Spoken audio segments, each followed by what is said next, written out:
أما بعد فأعوذ بالله من الشيطان الرجيم بسم الله الرحمن الرحيم يا أيها الذين آمنوا اتقوا الله حق تقاته ولا تموتن إلا وأنتم مسلمون وقال النبي صلى الله عليه وسلم ألا إن أولياءهم المتقون أو كما قال صلی اللہ علیہ وسلم۔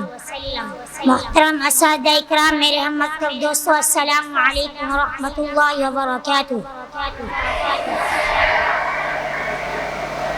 آج میں جس موضوع پر لب کشائی کرنا چاہتا ہوں وہ ہے تقوی کے ثمرات۔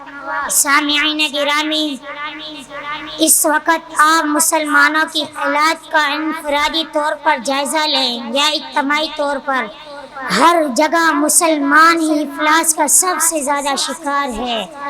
بے برکتی اور بے ضابطی اور مصیبتوں کا ملجا اور شاہکار ہے، اور مسلمانوں میں بھی فسق و فجور اور بد امنی، بدنیتی اور مار دھاڑ ہے۔ جس طرف بھی نظر اٹھائے مسلمان حیران و پریشان ہیں۔ آخر اس کی وجہ کیا ہے، اس کا سبب کیا ہے؟ تو میں آپ کو بتاؤں، اس کی وجہ صرف اور صرف مسلمانوں میں بھی تقوی کا فقدان ہے۔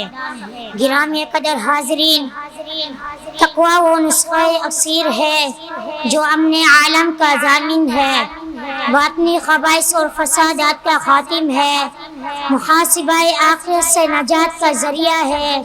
تقوی ہی وہ نعمت عظمیٰ ہے جس کے اختیار کرنے سے نعمتوں، برکتوں، رحمتوں کے دروازے کھلتے ہیں، گناہ معاف ہوتے ہیں، بصیرت کاملہ عطا ہوتی ہے۔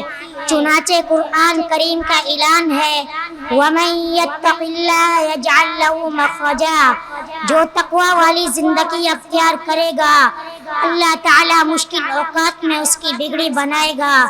میں نے قرآن سے پوچھا اور کیا ملے گا؟ تو قرآن نے جواب دیا وَيَرْزُقْهُ مِنْ حَيْثُ لَا يَحْتَسِبُ، یعنی متقی آدمی کے لیے اللہ تعالیٰ ایسی جگہ سے رزق مہیا کرے گا جس کا اسے وہم و گمان نہ ہوگا۔ میں نے کہا قرآن سے اور کیا ملے گا؟ تو قرآن نے کہا وَمَن يَتَّقِ اللَّهَ يُكَفِّرْ عَنْهُ سَيِّئَاتِهِ، اللہ اس کے تمام گناہوں کو مٹا دے گا۔ میں نے عرض کیا اور کیا ملے گا؟ تو قرآن نے جواب دیا وَيُعْظِمْ لَهُ أَجْرًا، اللہ اس کے اجر و ثواب کو بہت بڑھا دے گا۔ اے قرآن بتا اور کیا ملے گا؟ تو قرآن نے کہا یا ایھا الذین آمنوا ان تتقوا اللہ یجعل لکم فرقانا، اے لوگو اگر تم تقوی اختیار کرو گے اللہ تعالیٰ تمہیں قوت فارقہ عطا فرمائے گا، جس کے ذریعے تم حق اور باطل میں، توحید اور شرک میں، سنت اور بدعت میں، حلال اور حرام میں، عدل اور ظلم میں فرق اور تمیز کر سکو گے۔